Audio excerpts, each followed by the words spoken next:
Hey, welcome back. We've got a special show today. We've managed to bribe various forms of corruption. We managed to get someone from Curve and someone from Frax, and the And then, usual suspects have joined. and then just another random Guys, guy. and we picked up Ben along the way because Ben is he's more of a DeFi max than I am. Garrett, welcome. It's good to have you. Garrett's part of the Curve team. We've got Dave, part of the Frax team, founder. Guys, it's super cool to get you on. I don't know what Dan did to get you on. I don't know if photographs were sent, money. I don't know what it was, but we're There super are several stoked to have you on. photographs, and I was held against my will, and that's why I'm here. There we go.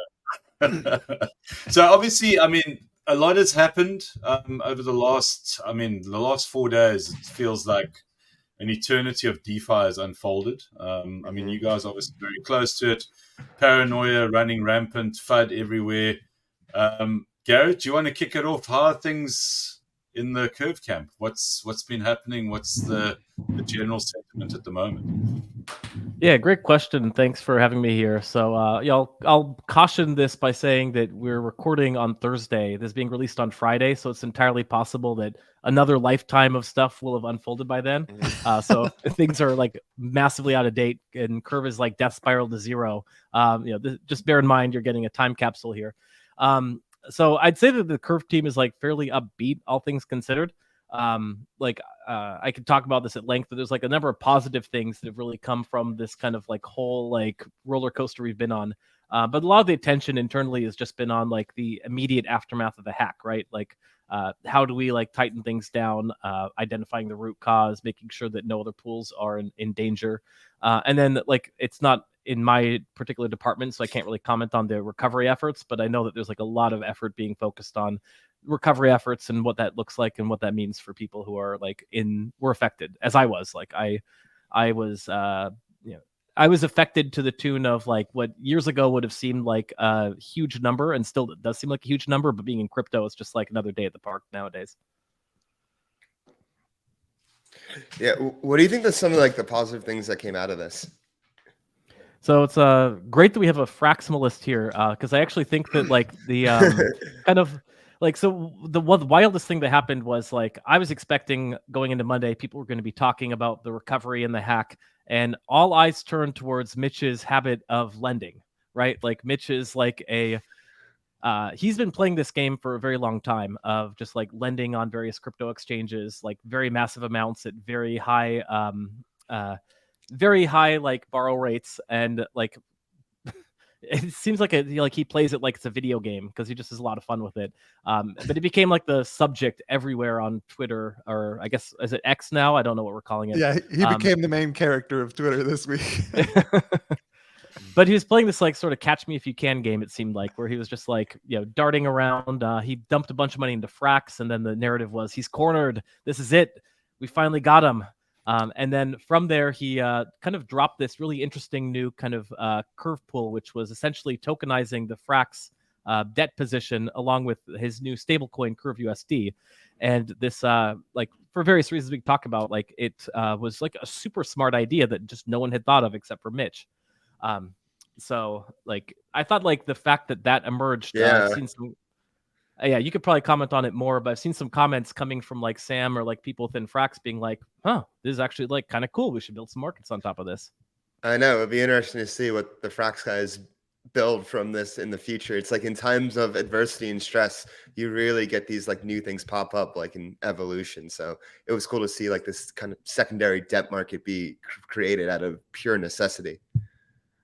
So Dave, from your perspective, like, and from the Frax perspective, what was kind of playing out behind closed doors? Was it just another day at the office, or was it like, oh shit, like things could go?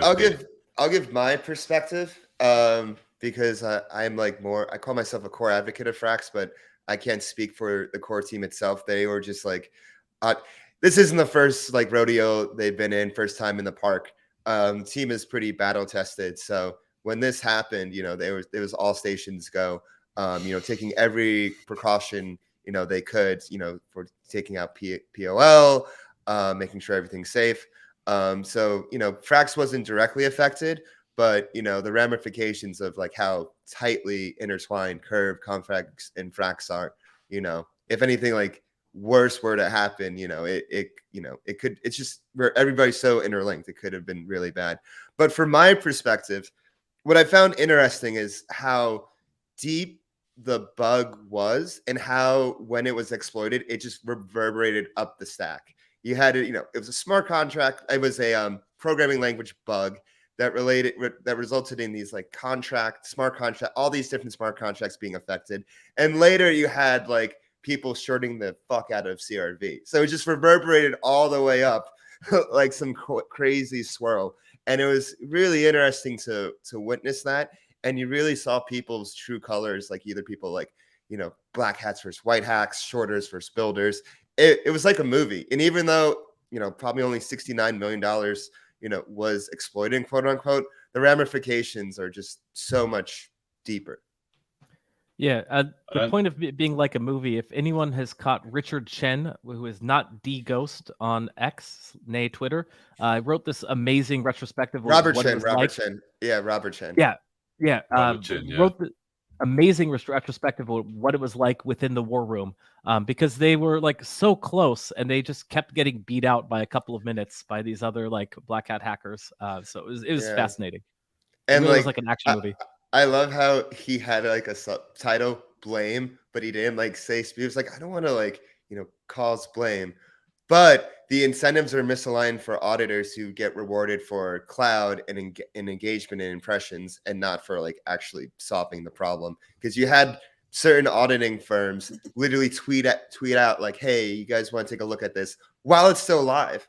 Well, not only that, but they tweeted out like, oh, the problem is here. It's right here. Like it wasn't even just, hey, there's a problem. Things are getting drained. Like that's a good, like, I feel like that's where the difference lies, right? It's like one of them is making awareness so that people can pull their money if it's in danger. And the other one is just saying, hey, black hats. Yeah. This is where you look. Over comments, yeah. Here's a script I wrote. Run it and see for yourself. Yeah. So it was I don't know, I've been in this for so long, I'm just kind of like numb to it. It's like I try to, personally I try like not to do too many actions on chain, and like I'm chilling in Curve, and so when I saw this happen, I'm just like, well, is like all my ETH gone? Like, is this it? And you just gotta like kind of accept fate. It's like, oh shit. But it's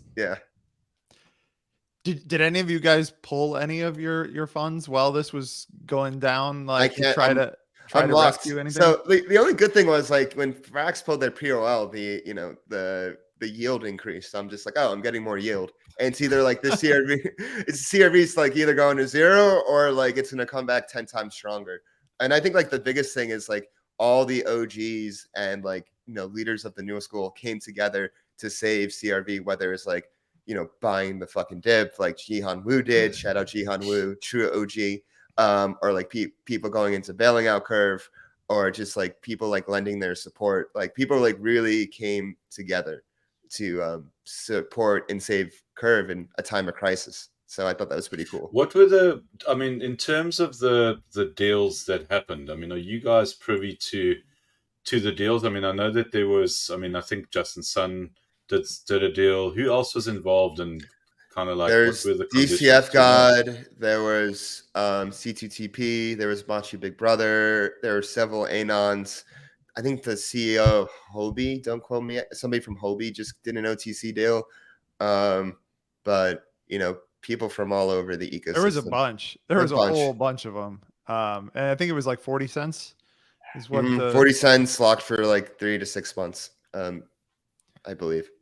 Gotcha. And this is one of the upshots I saw. You're asking me about the positive effects, like the fact that like this basically like is like a fire sale where like the token got decentralized to all these players who might not have bought it at 60 cents, but when they saw a deal at 40 cents, like they're like, yeah, sure, sign me up. And you asked if I'm privy to it. I offered my entire net worth, but he said $5 is not quite enough to go in on it. So. Yeah, I was thinking the same thing. I've got one question. Yeah, go ahead. I was gonna say, like, who is OXF51? Because he or she or they just so happens to have OTC'd the fattest bag of CRV. Like they OTC'd 17.5 million Curve. And I think it was your boy Justin's son. He was in second place with about 5 million. Like, who is this mysterious OXF51? No one knows. My guess is Do you if have any- they don't make do you their have any identity public. suspicions? God Can you bless guys him. like Japanese. speculate just for the culture? Sure. I think it was let's guess SBF. Oh No, my man. God. I think it was It wasn't Satoshi. SBF. SBF No, was could you just imagine burning, you know, spending all his gains from bald. I was about to say SBF rugs bald, apes CRV, makes it all back in one trade. What a legend. So I mean, just coming back to the positive. I think maybe the outlook for what CRV is. I mean, at the moment it's looking fairly positive, but I mean, what's Mich's position right now in terms of what it is that is outstanding, and what is the best? Obviously, the best case scenario is that he just continues paying off and everything's great. But what is the worst case scenario out of this whole thing, both for Curve ecosystem and obviously for Frax? Or is Frax kind of like now at arm's length? I mean, where's some lessons learned in that? Garrett, you can go first. Yeah, so regarding Mitch's like lending habits specifically, I can't comment too much on it because he always plays coy with it whenever people ask. Like, I kind of stated this at the beginning, but what he said to me is like he's basically been playing this since 2018. Like back then, it was out of necessity.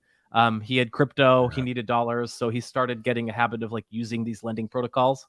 Now that he's wealthy, I think he just does it like as a game. Like literally, it's just like sport for him. Because he's gotten really good at playing these lending protocols. I feel like he was just like baiting shorters. He was just like he like didn't pay back for a while, and then all the threaders came out, and then like you wake up the next morning, it's like bailout, and then boom, all these shorters just wrecked. Yeah. But he's really good at this is the thing. So he's never been liquidated once since 2018, despite keeping most of his net worth on these lending platforms. With one exception, which was when he was testing Curve USD, he intentionally triggered a liquidation so he could see the parameters and how that played out. So like he's very comfortable playing these games for however long he needs to. And then a lot of like the experience he's had using all these lending protocols is what inspired him to create both stable swap, because he needed the ability to move in and out of like stablecoins, and Curve USD because he wanted friendlier liquidation mechanisms, because I can only imagine what kind of bots or alerts he has at his like Swiss mansion to like decide like when he's going to like have to wake up at 3 a.m. because someone's triggering a run on him, so he's got to like move some bags around or something. You bring up a lot of really good and important context there. I didn't realize he's been in this since 2018, never been liquidated, and just how he's built is like slowly evolving based on his like lending practices. I was fascinated by the level and also the extent of discussions that were happening in Discord. I mean, and like with big players in the market, like people who are founders who have perspective and people that you would normally respect. But it was like, there was really like a clear paranoia, like this is something that could really like put DeFi into reverse. I even saw one of our friends actually reposted a Cointelegraph article that was terribly written, but I mean, it was like, this is the end of DeFi, even though this is DeFi. Yeah. Did you see that? Yeah. I mean, it was just so bad, and it's like, but that's what happened, is that people really painted this, as we do in crypto, this worst case scenario. I think we should have got Garrett on at the beginning of the week. Like, listen, dudes, this guy knows what he's doing. He loves playing with fire. I think DeFi is like stronger from all of this, like the fact that it like weathered it so well. And also I think we should give a shout out to Fraxlend, Frax's lending primitive, which I have to give another shout out to Paper Imperium of MakerDAO, because he correctly predicted Fraxlend being paid back first based on Fraxlend's design and mechanisms. I'm actually interviewing Paper Imperium later today for Flywheel, and that will be out on Wednesday. So yeah, that's cool. Yeah, that's big. I mean, like with lending and borrowing, I think that everybody likes to think about the fact that like, hey, if I give the lowest rate, then we'll attract the most business. But the flip side of that is always, if you're the cheapest rate, you're the last to get paid back. And we saw that in practice where, I mean, if you are not actively following, you know, the liquidity conditions, like you can get in trouble with lending and borrowing. Just, I mean, all these ERC20s are tricky in that regard when it comes to actually maintaining like a perpetual loan against a token that may or may not have liquidity, you know, 1, 2, 3, 4 years from now. You know, it's tough. Frexland can and should be taking a victory lap on this. Really, all the lending protocols are, because there's so much like FUD that gets tossed at them every time these things happen. But like they're super resilient, they're super battle tested, and they are like what makes DeFi so incredible. And like just one of the things I think is kind of interesting is that it's like getting more people talking about the actual mechanics of all this. Because if you really look at the core of the issue here, it's that overnight the Curve ETH pool just disappeared, and that was about 30 million of on-chain liquidity. It was the only like massive source of liquidity for Curve on-chain. So like Curve has since launched this Curve pool, which overnight has like recovered like $3 million worth of liquidity. It's probably going to get back to like something decent, but like we basically were like operating in this week where there was nothing that could be done if any of these protocols assumed all this bad debt. And just one real quick, like interesting nuanced point I haven't seen too many people bring up. Tuz Talk Chad did mention it a little bit, which is that interestingly, like if Michael's new Curve USD lending platform accepted Curve as collateral, which it's not going to because like the Do Kwon endogenous thing, it would actually be able to accommodate this in size because of its liquidation mechanism, in which the arbitrageurs are the ones taking the risk. So funny enough, if he'd had onboarded his own Curve as collateral, this wouldn't have been an issue. But because he's not going to do that, like it ended up like being these other protocols that had the risk of bad debt having to kind of like cause this crisis. Yeah, but I mean that comes with its own risk, though, right? Like, I mean, there's a reason that they don't recommend doing the lending against your own token thing, because like, right. I mean, Curve already, I mean, to some extent, with the way that the tokenomics are set up, I mean, that's why people are concerned about the token, is just because, you know, those emissions of Curve are what is supposed to draw in the liquidity. And if you lose a bunch of the liquidity, now you're not bringing in as much because the token's worth less. And like, I guess my question is, to what extent do you feel like Curve is going to be able to reattract the liquidity that it lost during all of this? Yeah, so I mean, that's broader systemic issues with DeFi that we all have to deal with, right? Like we're dealing with the situation where for the past year plus, it's been nothing but liquidity being vacuumed out of Ethereum mainnet. And as a result, everything's turned much more player versus player, they say, right? Like, because when there's no new liquidity coming in, it's like having to be protocols trying to cannibalize each other. L2 summer. And like, I don't realistically see a solution for any of us in DeFi until we figure out like how we can actually get people coming back in the space. And that's going to be a number of things. I think we're going to need to see like much more tokenization of T-bills taking place on chain, because at the moment, like yields are not attractive relative to like just keeping it in a bank account, right? And not to mention all the massive risk that you take for keeping it on chain to earn 1-2%. We are going to need to see something like regulatory clarity in some jurisdictions to get institutions interested in playing around, because a lot played around last time and went bankrupt because they were like mostly playing in like Sam Bankman's casino. So like there's a lot of things that need to change for the general system before we're going to see like the system as a whole like get to where we all want to be, which is like Lambos and Moon and all that.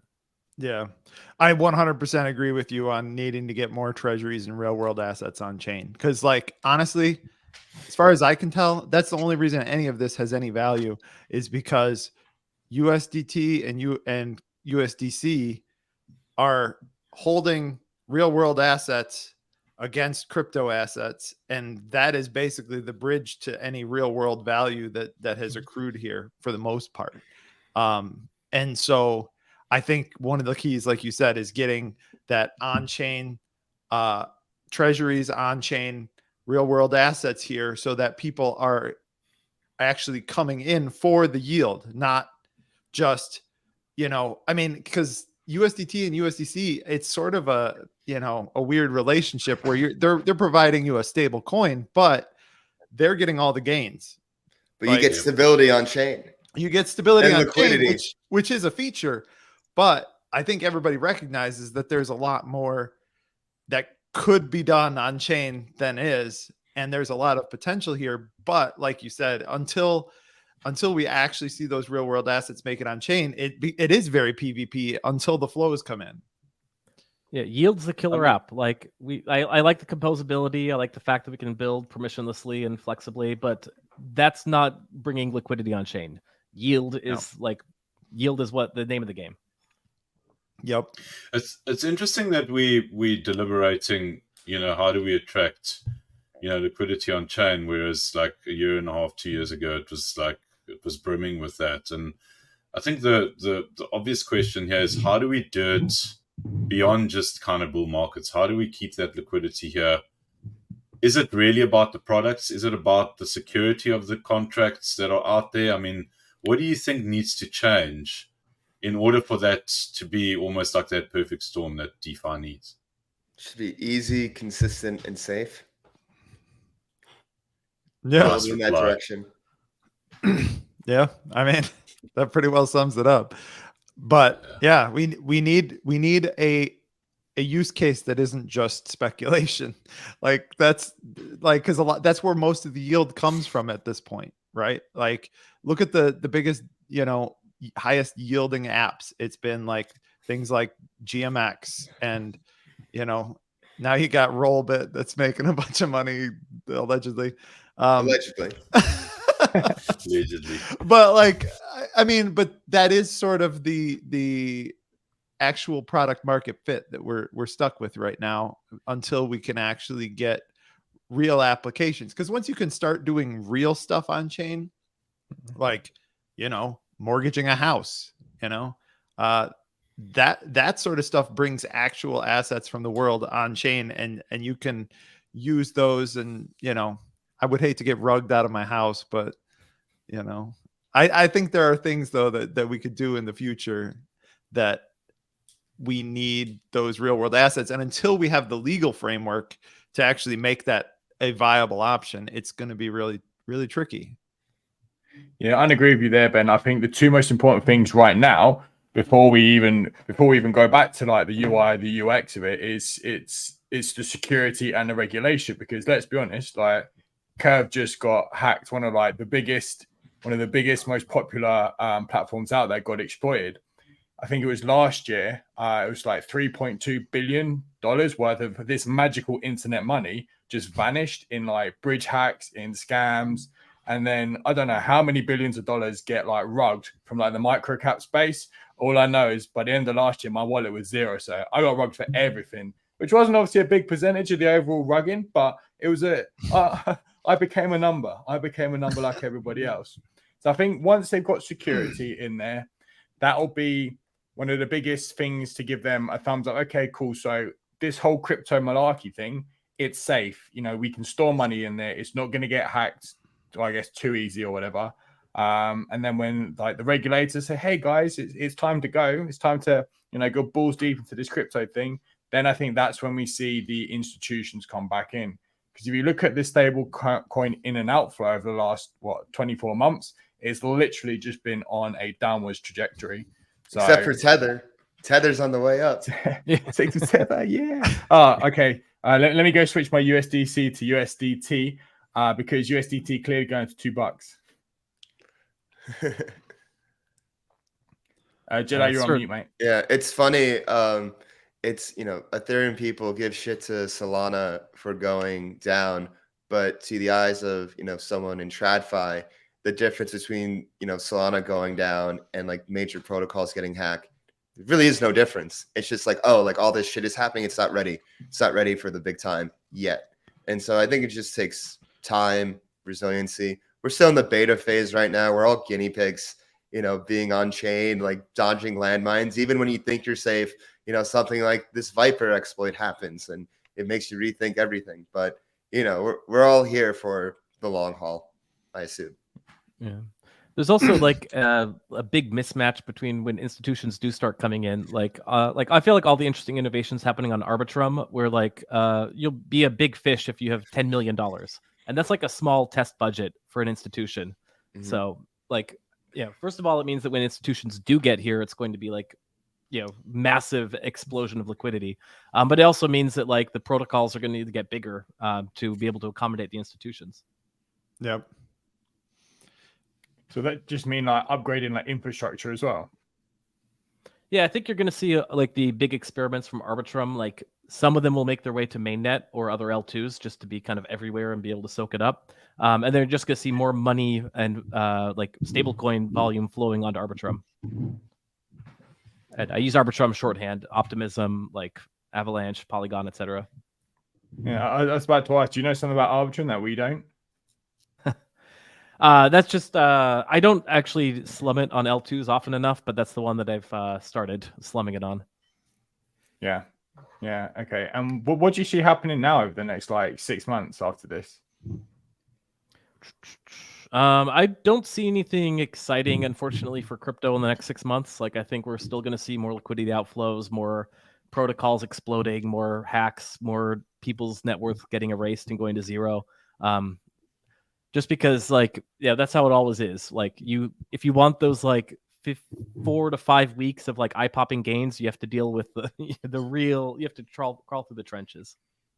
Yeah, well, on a positive note, I'm excited for all the new releases of Frax coming in the future. FraxGov was deployed, which decentralizes the whole system just in time for the releases of Frax ETH v2, which is Frax's upgraded LSD, which creates basically a lending market for validators. We did a whole episode on that with Sam. BAM, which is Frax's borrow AMM, similar to Infinity Pools.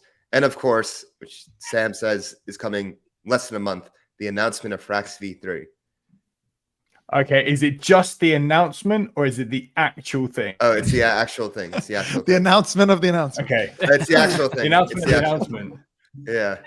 But yeah, 100% that like the exciting thing about the next 6 months to a year is what people are going to be building, because necessity is the mother of invention, and like all these protocols need to survive. So they're like the innovation. This like bear market is rapid fire.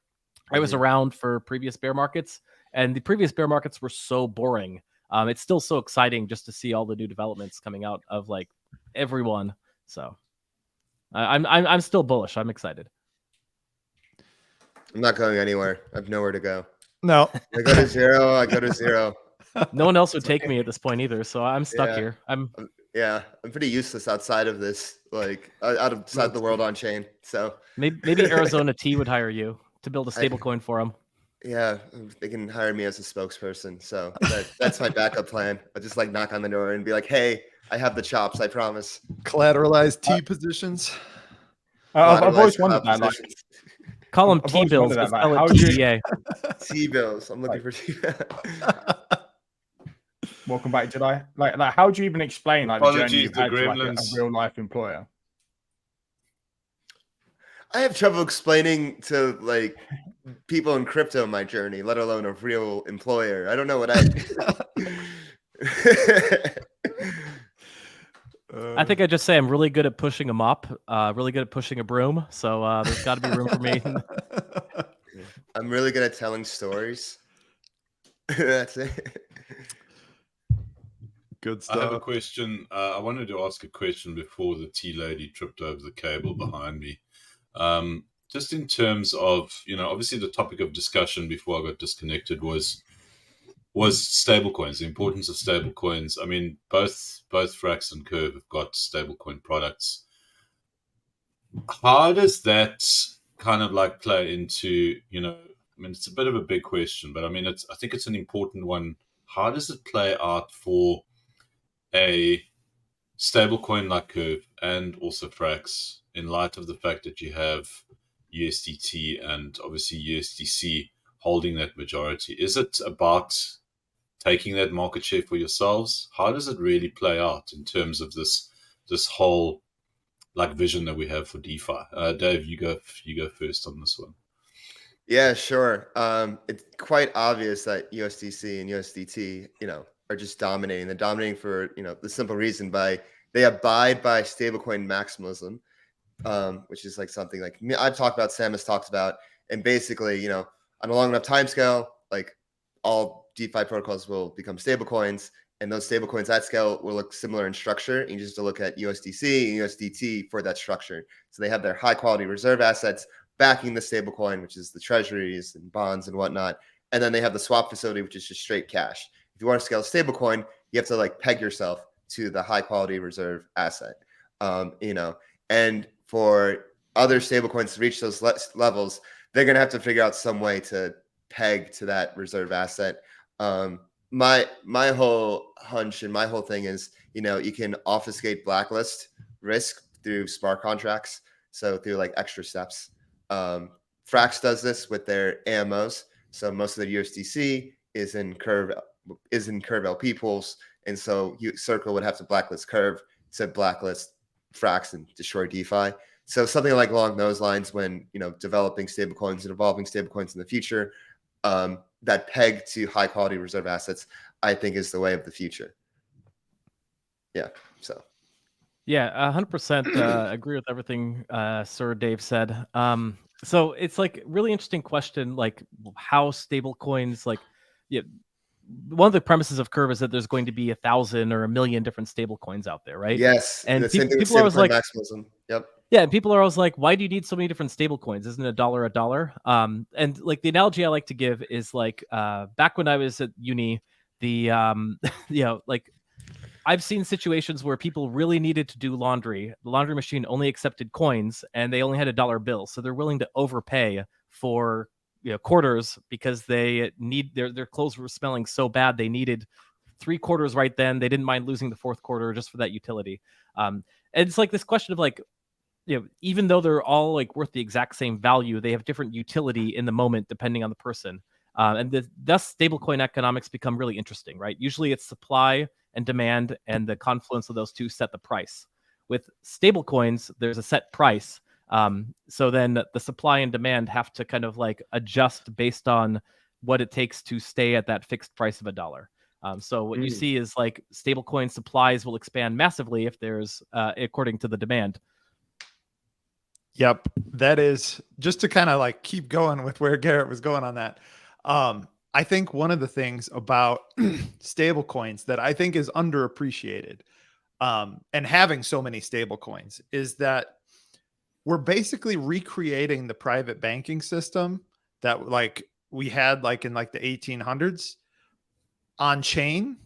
And it's kind of like we've got, so like one of the things that we ran into in 2008, right, was that you had all these banks that were worth, you know, $1 there had to be worth $1 because the FDIC says it's worth $1.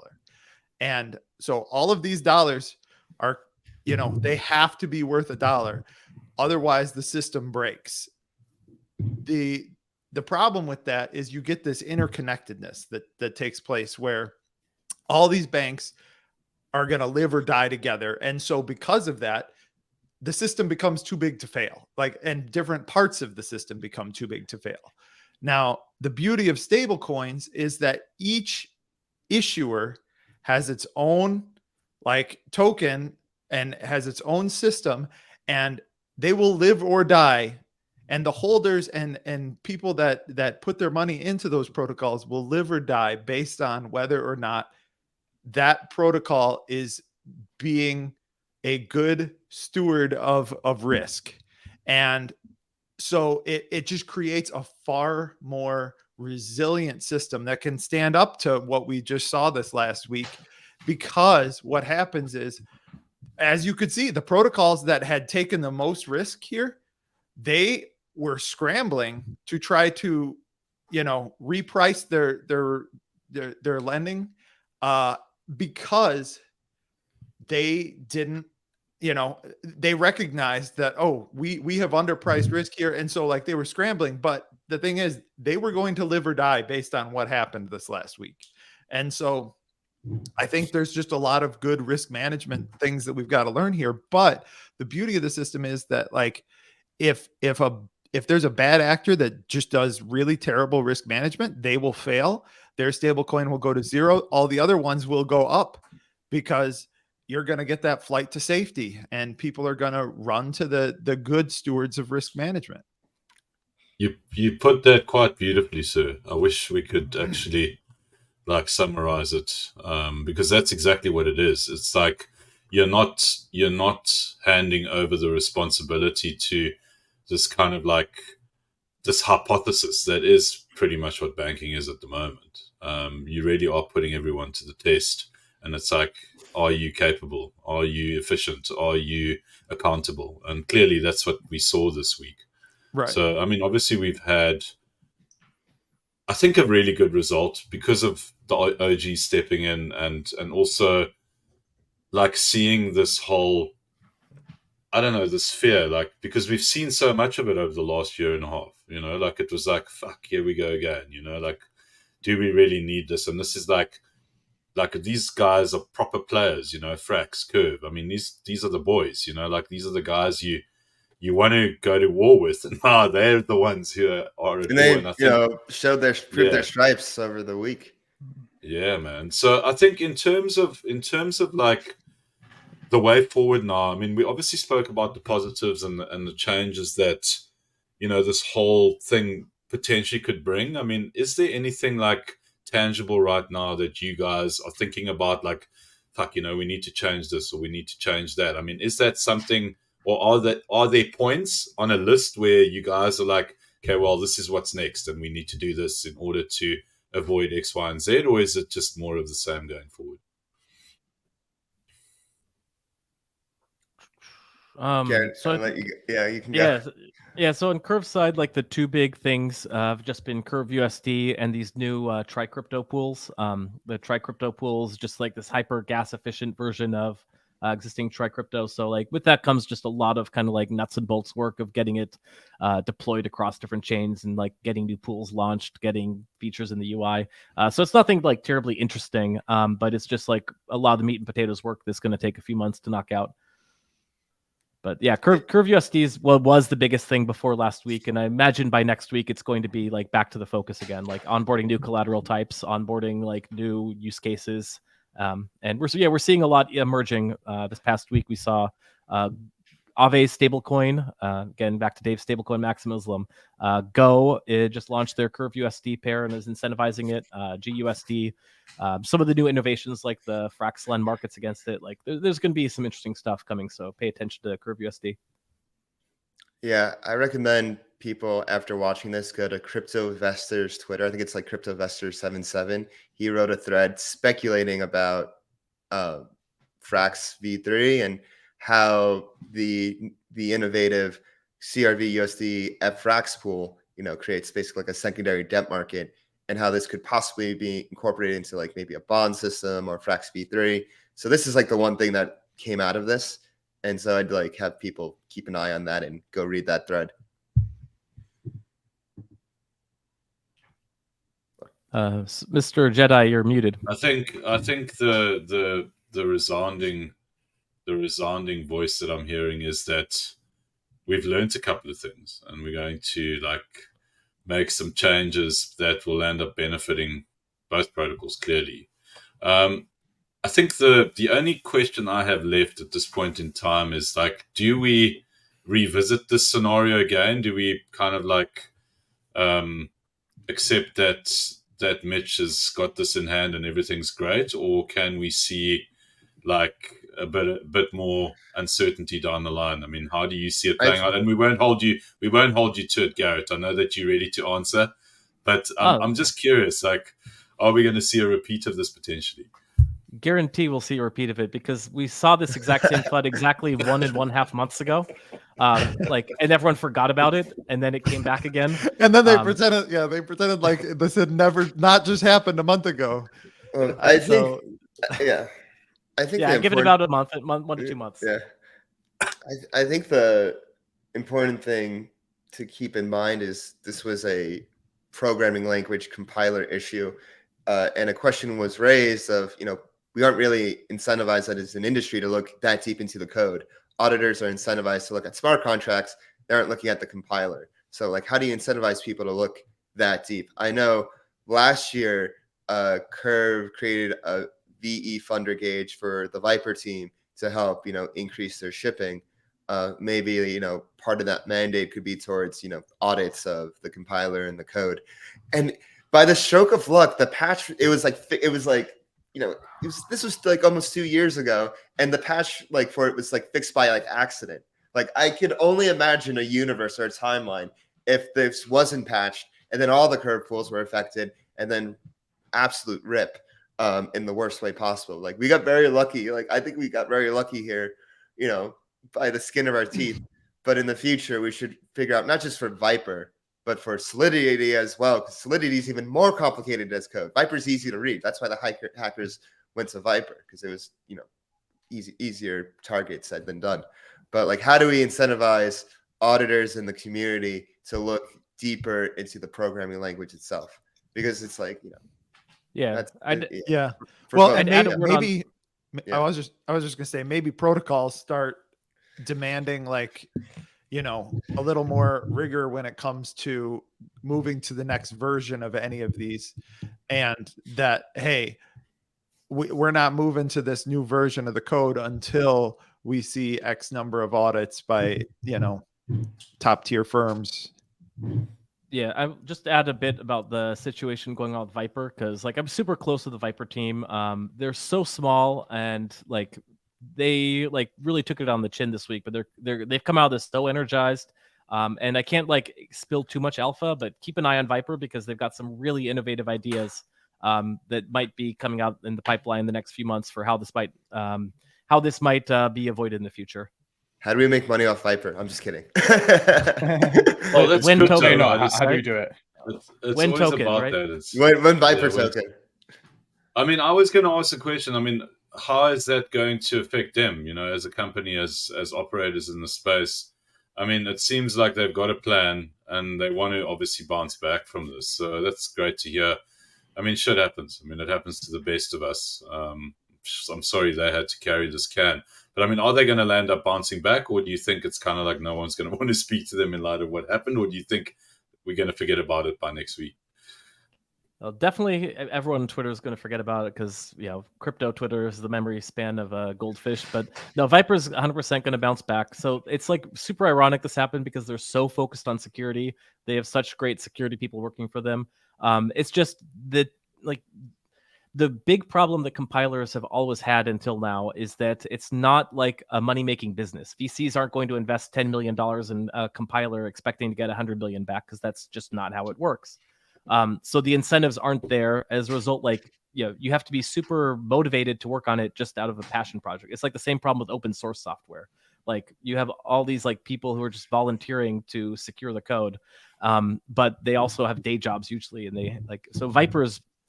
This bug basically happened in a changing the guard between the 1 to 2 person team flipping over from a couple of individuals to a different couple of individuals, and that's where the miscommunication happened. And it sucks, and it's really sad, because if there had been some continuity or more people or more budget, they probably would have caught it. But so it goes. Yeah, it doesn't kill you, makes you stronger. Even if it's and where can you find the Vyper team? Because I'm trying to look for them on Twitter, but all I keep getting up is their the errors. Do you know what their Twitter is? Their Twitter is Vyper Lang, just VYPERLANG. And then the person who's mostly in charge of it is big_tech_SUX. Big tech sucks. Proper dev. Proper Dave. So yeah, he's basically the primary coder, and this bug happened before his time. So it's just really sucks for him, because now he's getting all this blame and wasn't even an active contributor when this happened. But the team is super energized to fix this, and keep an eye. They'll have some good stuff coming soon. Well, when the client is saying, listen, these guys are the real deal and they're going to sort things out, then we'll take your word for it, sir. And I hope they do. I hope they bounce back. We'll keep an eye on them. I've asked all the questions I need to ask for now. Sorry, Garrett, go for it. I was just gonna say, it also points to the fact we need compiler diversity. Like, it's a good thing that there's Solidity and Vyper and so many different versions, and Yule and Huff and all the long tail. Like, we should be supporting these. And I hope the Ethereum Foundation and private organizations do just donate to some of these, just because it will make a difference. Avoid monoculture in languages. Support diverse compilers. So, I mean, clearly we've managed to get a group of individuals together that are DeFi maxis. So next time you come on, I insist that you change your subtitles to DeFi maxis, including the Cappy and the Chief Ramen Officer. Guys, thank you so much for coming on, hanging with the apes. We really do appreciate you taking the time out. You guys are awesome to tell us what the hell's been going on under the hood. I've learned a ton, and even way more chilled than what I was a couple of days ago. I mean, it seems like you guys obviously have faith in the systems that are in place there, and more importantly, the people that you are around. So thanks for sharing your experience. And yeah, it's good to know that shit hasn't gone south, and I hope it stays that way. So thanks. We're still here. Thank you for having us. Yeah, it was a good conversation. Absolute pleasure. And before you go, where can we find you guys? You may as well show your links. Yeah, you can find me on Twitter at DeFi Dave 22. Follow Flywheel DeFi at Flywheel DeFi. Coming out with a bunch of pods. New website launching August 7th, and we may or may not have a special giveaway. That's some alpha. Maybe give away a shirt. Who knows? But you got to pay attention to Flywheel Twitter to see that.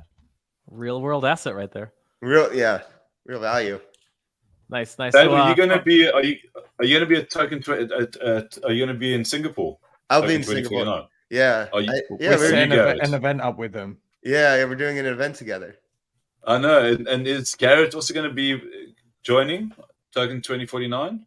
No, not cool enough. But you still have time to book, sir. We can get you discounted tickets. There's still time. Well, we'll see. Let's talk offline. If I'm generally in front of a computer, so you can find me on Twitter at this handle right here. You can read my daily Substack at curve.substack.com. Or if you we've recently started doing some similar format to this, news recaps every weekday morning on Leviathan News. So everyone here should consider an open invite to come on and hang out with all of us. Excellent. Awesome. Very good. Legends. Thank you. See you guys. Take it easy. All right. Take it.